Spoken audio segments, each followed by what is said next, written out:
GPT-5 is here, and it isn't just an upgrade, it's a turning point in artificial intelligence.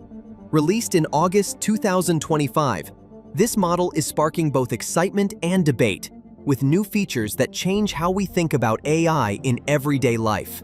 So, what sets GPT-5 apart?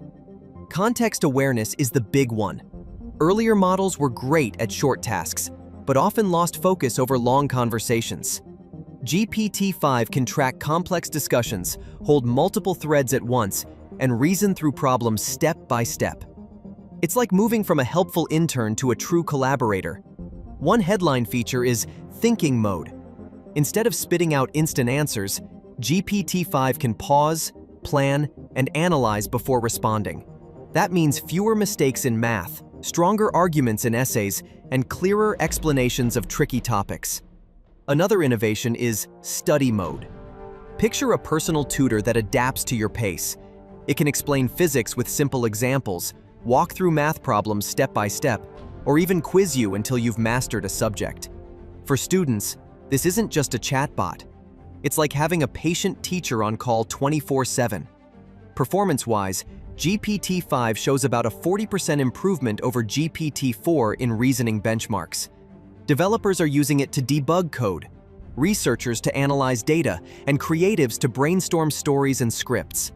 Businesses are already automating customer support and reports with far less human input. But let's be real, GPT-5 isn't flawless. Early users have caught odd glitches, geography mix-ups, spelling errors, and overcomplicated answers. It's powerful, but it still requires human oversight. In other words, it's more partner than replacement. Beyond the features, GPT-5 raises big questions.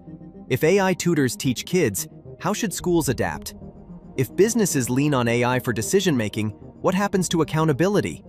And who sets the rules to make sure these systems are safe, fair, and transparent? Love it or fear it, GPT-5 is a milestone. It's smarter, faster, and more versatile than anything before it. But more importantly, it challenges us to rethink how humans and machines collaborate.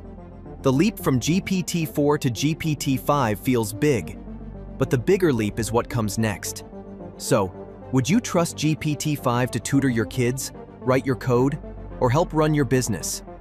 Share your take in the comments, and don't forget to subscribe for more breakdowns of the tech shaping tomorrow.